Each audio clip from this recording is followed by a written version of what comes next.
તાપીમાં ભારે વરસાદને લઈને સ્થાનિક લોકોને હાલાકી વેઠવાનો વારો આવ્યો। ડોલવણ તાલુકાના પીઠાદરા, જામણિયા, બરપીડા અને પીપલવાડા ગામને જોડતા માર્ગ પર આવેલા લો લેવલ પુલ પરથી પાણી પસાર થતા માર્ગ બંધ કરાયો હતો। આ ઉપરાંત વાલોડ તાલુકાના ધામોદલા ગામને જોડતા માર્ગ પર લો લેવલ પુલ પર પાણી ફરી વળતા રસ્તો બંધ કરવાની ફરજ પડી।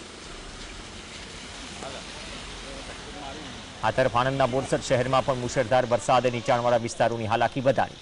ખાસ કરીને મુખ્ય બજાર જનતા બજારમાં વરસાદી પાણી ભરાયું। આ વરસાદે બોરસદ નગરપાલિકાની પ્રી મોન્સૂન કામગીરી હવામાં હશે અને પાણીમાં તરી રહેશે તે ઉજાગર કર્યું। કેમ કે વરસાદી પાણીના નિકાલ માટેની જે ગટરો છે ચોકઅપ થઈ જવાનું કારણ સામે આવ્યું, જેના લીધે પાણી ભરાવાની ગંભીર સમસ્યા યથાવત રહી।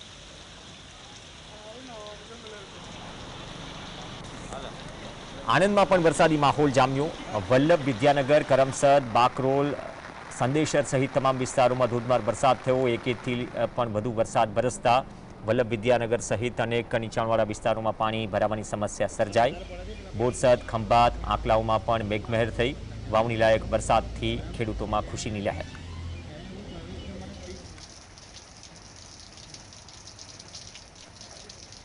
ઉત્તર ગુજરાતની વાત કરીએ।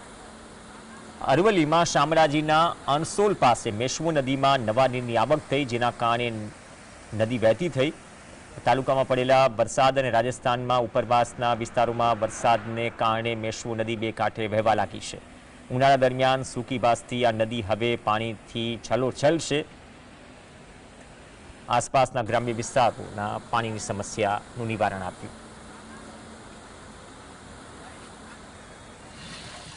અમરેલીની વાત કરીએ। ખાંભા તાલુકાના બોરાળા, હનુમાનપર, તાલડા અને ડેડાણ સહિતના વિસ્તારોમાં ધોધમાર વરસાદ થયો। ભારે વરસાદના કારણે ડેડાણના રોડ અને રસ્તા પર પાણી ફરી વળ્યા, જેના કારણે લોકોને અવરજવરમાં તકલીફ પડી।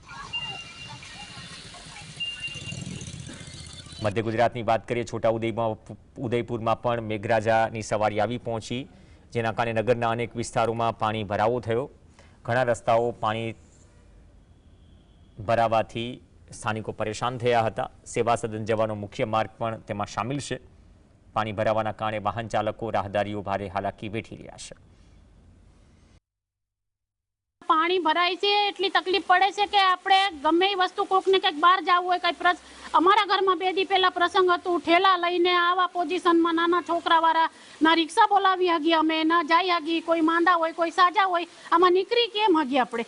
થોડું એક ઝાપટું આવે ને પાણી આવું ભરાઈ જાય તો ન ચાલે ને। થોડું વરસાદ રહી જાય તો માણસો બહારના કામ, બધા બહારના કામ કરે। આવી રીતે વરસાદમાં બહારના કામ કેમ કરવા?